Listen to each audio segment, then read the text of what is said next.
welcome to the studio. Today we're going to be doing Panamanian molas, except we'll be doing ours on paper.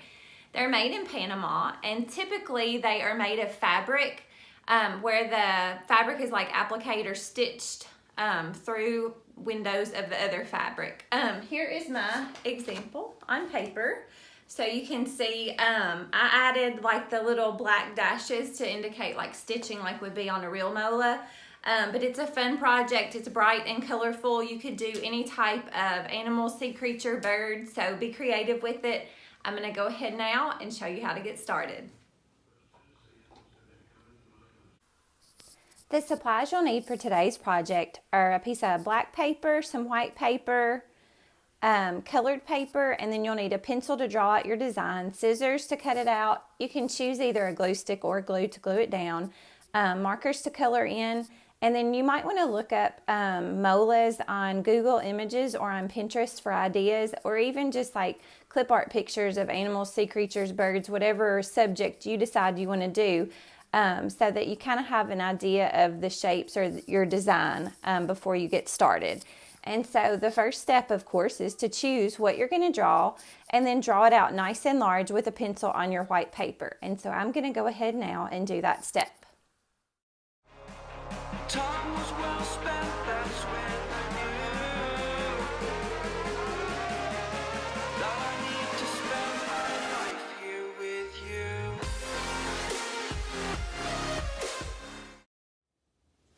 So now that you've got your animal drawn, we're ready for step 2. And I'm going to use the marker to outline and color in my sea turtle. I'm going to do a double outline around the sea turtle. Remember, we're going to be cutting this and gluing it onto black paper. And so when I outline, I might do the first one like a darker color, like a purple, but then I would want to use a lighter second outline around that so that when I cut it and glue it on the black paper, that yellow outline would really stand out against the black.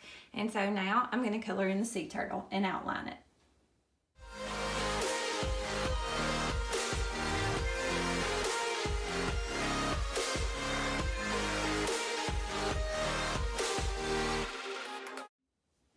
So now we're ready to move on to step 3. I'm going to cut my sea turtle out very neatly around the edges and glue it carefully onto the black background paper.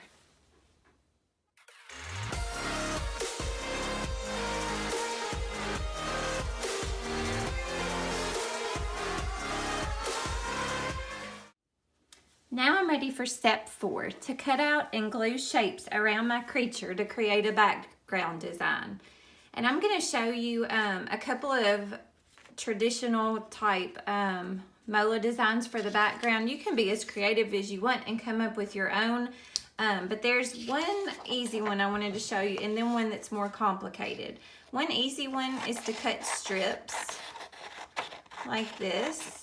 And then you can cut them into shorter rectangles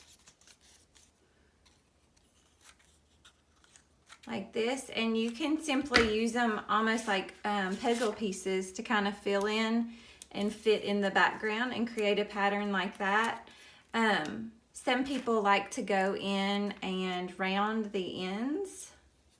You see that a lot in Mola designs. So if you wanted to, you can just go and kind of cut off the corners and then have shapes like that. Another one, this one's a little bit more complicated and challenging, but I really like it.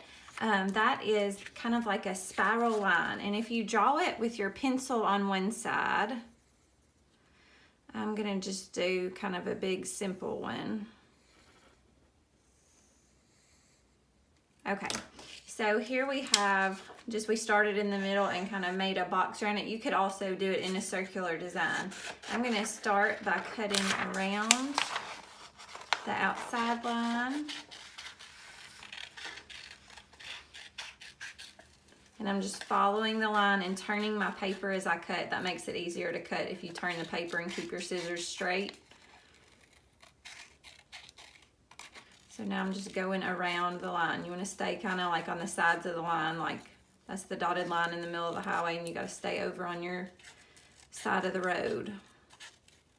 So every time that line turns, my scissors or my paper turns so I can cut the right way. And then down here at the end, I'm just gonna cut like right around that And then when I flip this design over, I can use this line right here, like to put my glue there.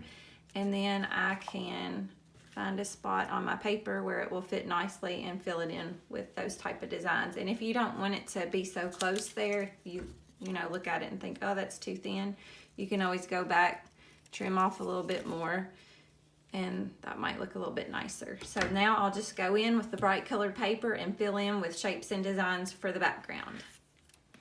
I'll be waiting to make you lose from all you've taken. But if we listen to each other, I made our mistakes. Then I can show you who I am, because I'm not the same. I'm better with you.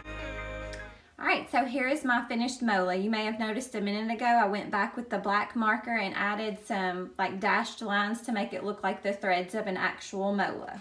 And so now here are some tips for success and the process in review if you need to pause this to help you remember what to do as you create yours. I hope you enjoyed this project. Please like and subscribe for more creative content. Thanks for watching.